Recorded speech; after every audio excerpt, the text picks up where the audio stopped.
Bueno, continuamos acá en Vladimir a la Una con el doctor José Toro Hardy. Conversamos un poco sobre la capacidad que tiene Venezuela de producción de gasolina, si todas estas medidas que se están tomando es precisamente porque hay problemas en ese sentido. ¿Cómo está nuestra autosuficiencia en ese campo del combustible? Bueno, ciertamente la producción de gasolina está vinculada a la producción de petróleo, porque el Obviamente, petróleo es la materia prima claro, para la sí. gasolina. El problema es que nosotros producimos crudos pesados. Bueno, pero también También producimos podemos, lo suficiente. pero tenemos los insumos para poder producir la gasolina aquí en Venezuela en este momento. Claro, claro, siempre hemos producido. Fíjate que nosotros tenemos crudos pesados, ácidos y además con muchos residuos metálicos. Eso obligó a Venezuela a hacer grandes inversiones en plantas dotadas de conversión profunda. Se llama craqueo catalítico. Hay muy pocas plantas en el mundo, muy pocas refinerías en el mundo capaces de procesar los crudos venezolanos, por cierto. Porque las plantas, las refinerías en el mundo que no están dotadas de esa tecnología no lo pueden hacer. Eso fue cuando se nacionalizó la industria petrolera, el primer problema que se enfrentó PDVSA es que perdió el acceso a los mercados porque quien tenía ese acceso eran las empresas transnacionales. De ahí en adelante nos empezaron a comprar el petróleo a precio de gallina flaca y nada más que para mezclarlo con crudos de otras procedencias, porque ellos eran los que tenían el acceso a los mercados. Nos los pagaban a precio de gallina flaca. Eso hizo que Venezuela empezase a comprar sus propias refinerías. Compramos 4 refinerías en Alemania, compramos refinerías, la Beba Oil, las 4 grandes refinerías que teníamos en Inglaterra, en Suecia. Compramos Citgo. Citgo, claro. Allí llegamos a tener, Vladimir, eso es importantísimo lo que era Citgo. Citgo tenía 7 grandes refinerías diseñadas como un traje a la medida para las características de los crudos venezolanos. Allí teníamos oleoductos que atravesaban a los Estados Unidos de sur a norte, teníamos 15.240 estaciones de servicio abanderadas con la marca Citgo. De manera que éramos capaces de llevar el petróleo venezolano desde el subsuelo nuestro hasta el tanque de gasolina de los automovilistas americanos, pasando todo el tiempo por instalaciones venezolanas. Y por esa vía llegamos a controlar el 10% del mercado interno de gasolina más grande del mundo, que era el de los Estados Unidos.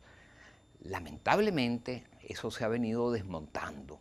De 15.250 estaciones de servicio quedarán 3.000 en Estados Unidos. En Estados Unidos. Y las de Alemania las vendimos y hemos salido de otra. Hemos desmontado el acceso a los mercados que teníamos. Pero lo malo es que también se ha venido a pique, no solo a la producción en Venezuela. Cuando el presidente Chávez llega al poder, producimos 3.500.000 barriles diarios de petróleo. Y de haberse mantenido las inversiones que se han aprobado con la apertura petrolera, deberíamos estar produciendo más de 5 millones de barriles diarios. La OPEP nos está diciendo que apenas producimos 1.300.000 barriles y que nuestra capacidad de refinación, nuestras refinerías están trabajando por debajo del 30% de su capacidad. Por eso es que no estamos produciendo la gasolina que consumimos los venezolanos. Por eso es que estamos importando gasolinas del exterior, básicamente de los Estados Unidos, para abastecer el mercado interno. ¿Cuál es el costo de esa gasolina? La producción aquí yo no la sé porque PDVSA no da cifras. Digo, pero lo que paga Venezuela por esa gasolina fuera. Precios internacionales. No te sabría decir exactamente. Es el precio internacional, no te sabría decir exactamente cuál es el costo. Ahora, Pero, ¿está en peligro ese suministro de gasolina para Venezuela ahora?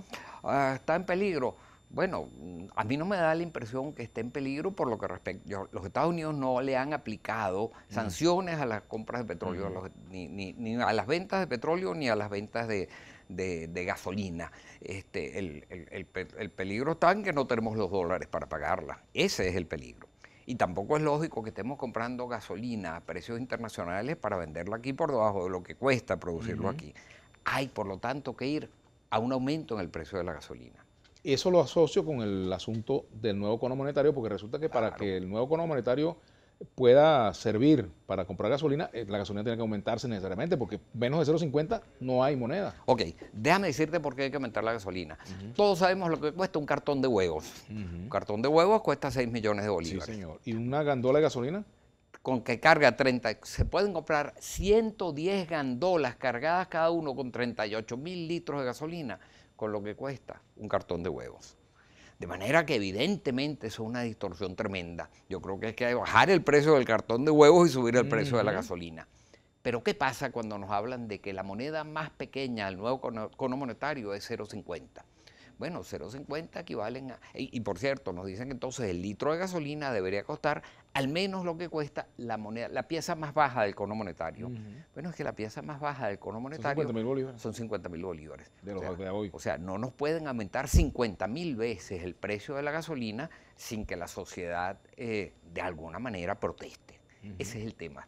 Lo que estaría planteado es un aumento de 50.000 veces en el costo del litro de gasolina. Ajá, ¿y qué pasa si, por ejemplo, si se diseña una política de subsidio? ¿Eso es por vehículo, por salario, por zona donde reside, por tener carnet de la patria? O sea, bueno, basta que una persona que tiene un carro último modelo, por ejemplo, saque el carnet de la patria y le darán subsidio. Y eso va a ser muy difícil. No, eso es muy difícil. Yo creo que, en primer lugar, quien tiene una camioneta de 8 cilindros, no debería pensar ni siquiera en que va a recibir un subsidio. Obviamente. Pero aún en ese caso no se justifica aumentar 50.000 veces el precio de la gasolina.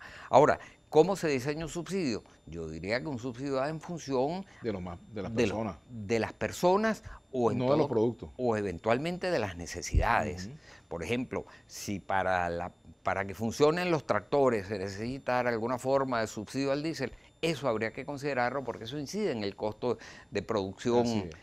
Pero lo que no puede ser es que el subsidio sea indiscriminado. No, obviamente, porque ya se distorsiona pues el objetivo de ese subsidio, claro, que es ayudar al que no puede pagar. Claro, pero la única forma, como no se puede pensar en un subsidio, es en función a un carnet como el carnet de la patria. Porque entonces es una discriminación por razones políticas. Y esa no solo es chocante y anticonstitucional, sino que además viola tratados internacionales.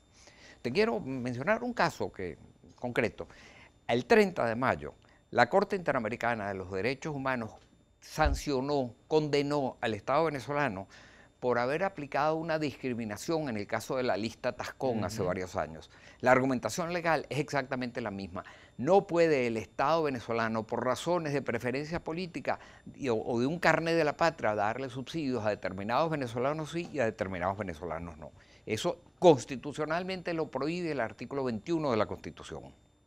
Ahora, doctor, fíjense, con respecto a este asunto de la hiperinflación, hemos llegado a un nuevo cono monetario producto de la situación inflacionaria, ¿verdad?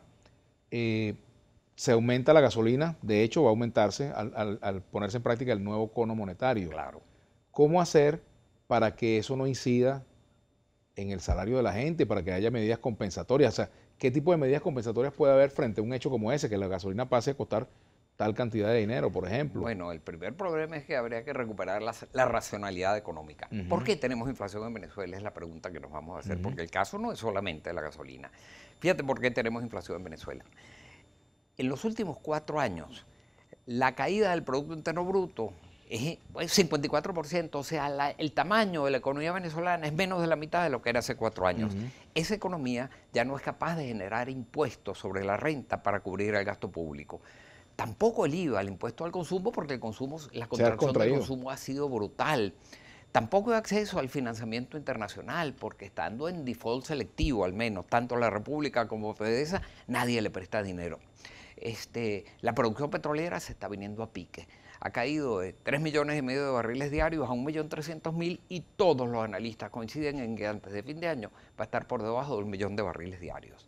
Entonces, ¿cómo está cubriendo en este momento el Estado su gasto público? Simplemente exigiéndole al Banco Central de Venezuela que emita dinero inorgánico.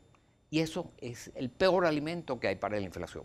Vamos a ampliar esos conceptos, doctor José Toro Hardy, al regreso. Hardy a la una, nuestra etiqueta para sus opiniones y comentarios, ¿verdad? Aunque tenemos fallas con Internet producto de la situación que hemos tenido con la electricidad. Pero bueno.